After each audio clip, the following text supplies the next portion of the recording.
Hello guys, সবাই কেমন আছো? আমার আজকের রেসিপি হলো কালাকাঁদ মিষ্টি। মিষ্টিটা বানানোর জন্য আমি নিয়ে নিচ্ছি 1 লিটার দুধ। দুধটা ফুটে উঠলে এবার আমি এটাকে ছানা কাটিয়ে নেব। তার জন্য লাগবে একটা লেবু। লেবুটা দেওয়ার 5 মিনিটের মধ্যেই এটা ছানা হয়ে গেছে। এইবার আমি ছানা থেকে জলটা আলাদা করে নেব।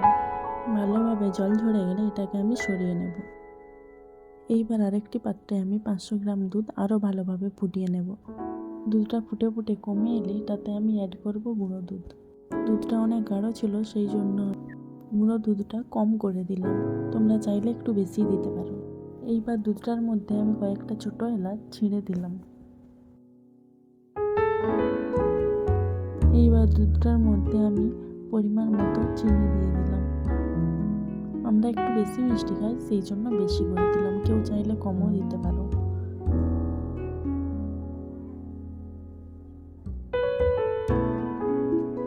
এইবার এটাকে ভালোভাবে নাড়িয়ে নাড়িয়ে দুধটাকে আরও একটু ভালোভাবে মেরে নেব। গ্যাসের ফ্লেমটা লো রাখতে হবে যাতে না লেগে যায় এগুলো। এইবার আমি আগে থেকে তৈরি করা ছানাটা এটার মধ্যে দিয়ে দিলাম। এইবার খুন্তি দিয়ে এটাকে ভালোভাবে মাখিয়ে নেব। দুধটা যতক্ষণ না ভালোভাবে মরে যাচ্ছে ততক্ষণ এইভাবে নাড়তে হবে, না হলে লেগে যাওয়ার সম্ভাবনা আছে। দেখো, মোটামুটি এটা মরেই আসছে।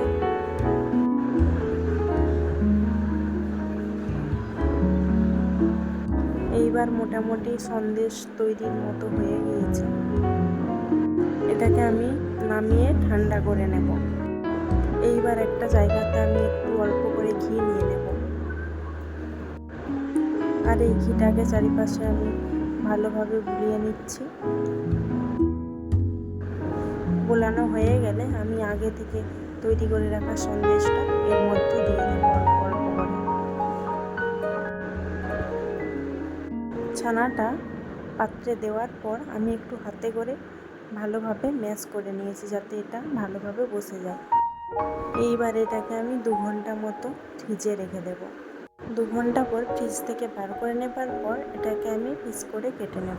ব্যাস, তাহলেই রেডি আমাদের কালাকাঁদ। Tata, bye bye.